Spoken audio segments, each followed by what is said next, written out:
धारावीकरांच्या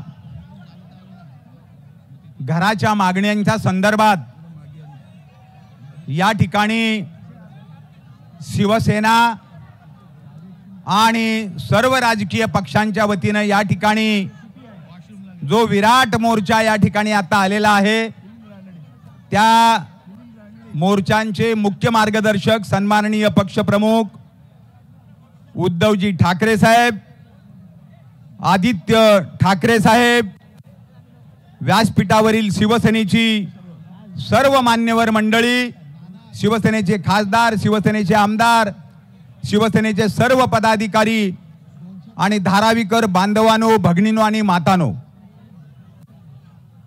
हा प्रचंड मोर्चा धारावीतील गरीब माणसांच्या घरासाठी बळ देणारा ठरणार आहे।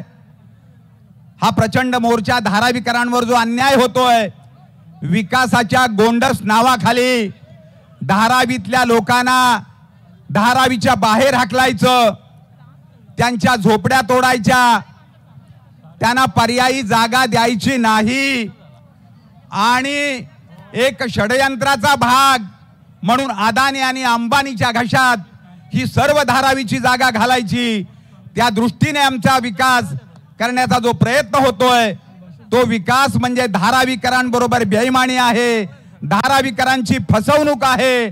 आणि म्हणून गेली कित्येक महिने धारावीतली माणसं विकास झाला पाहिजे, आम्ही विकासाच्या विरोधात नाही। या ठिकाणी काही राजकीय पक्षाची मंडळी शिवसेनेला आणि या आंदोलनामध्ये सामील होणाऱ्या काही लोकांना खलनायक ठरवण्याचा प्रयत्न करतायत, त्या गरीब माणसाची दिशाभूल करण्याचा प्रयत्न करतायत। धारावीतल्या माणसांचा विकासाला विरोध नाही, विकास झालाच पाहिजे, आम्ही विकासाच्या बाजूचेच आहोत। परंतु आता जो प्लान चाललेला आहे, त्या प्लान मध्ये धारावीकरांचा विकास होत नाहीये, तो अदानीचा विकास होणार आहे। आणि म्हणून आम्ही सगळी माणसं, आज लाखो लोक या ठिकाणी आलेले आहेत, धारावीतलं 60 ते 70 हजार माणसं या मोर्चामध्ये सामील झालेली आहेत। अदानीच्या पापाला कंटाळून धारावीतल्या उपनगरातनं सुद्धा अनेक लोक या ठिकाणी आलेले आहेत। मी सर्व धारावीकरांच्या वतीनं आपल्या सर्वांचं या ठिकाणी स्वागत करतो आणि धारावीतल्या माणसांना 500 चौरस फुटाचं घर मिळालं पाहिजे। विकासाच्या नावाखाली धारावीतला एकही माणूस धारावीच्या बाहेर जाता कामा नये। धारावीची 650 एकर जमीन आहे, त्या 650 एकर जमीन मधल्या 1 लाख लोकांना जरी 500 चौरस फुटाचं घर दिलं तरी सुद्धा धारावीतल्या सगळ्या लोकांचं धारावीतच पुनर्वसन होणार आहे।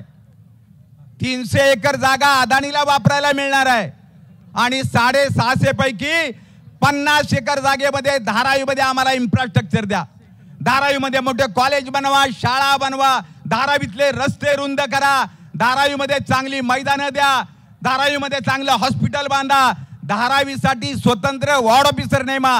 हे सगळं 50 एकरात होऊ शकतं। आणि म्हणून आपण सर्वजण धारावीकरांना बळ देण्यासाठी या ठिकाणी आलात, आपल्या सर्वांचे अत्यंत मनपूर्वक आभार मानतो। सन्माननीय पक्षप्रमुख उद्धवजी ठाकरे चालत आमच्या मोर्चामध्ये 2 किलोमीटर सामील झाले, त्याबद्दल त्यांचेही आभार मानतो, सर्व शिवसैनिकांचे आभार मानतो आणि या ठिकाणी थांबतो। जय हिंद, जय महाराष्ट्र। देश विदेशातील प्रत्येक घडामोडींचे लाईव्ह अपडेट मिळवण्यासाठी आता साम टीव्हीच्या सर्व सोशल मीडिया प्लॅटफॉर्मला लाईक, फॉलो आणि सबस्क्राईब करा। तसंच सर्व नोटिफिकेशनसाठी बेल आयकॉन प्रेस करायला विसरू नका।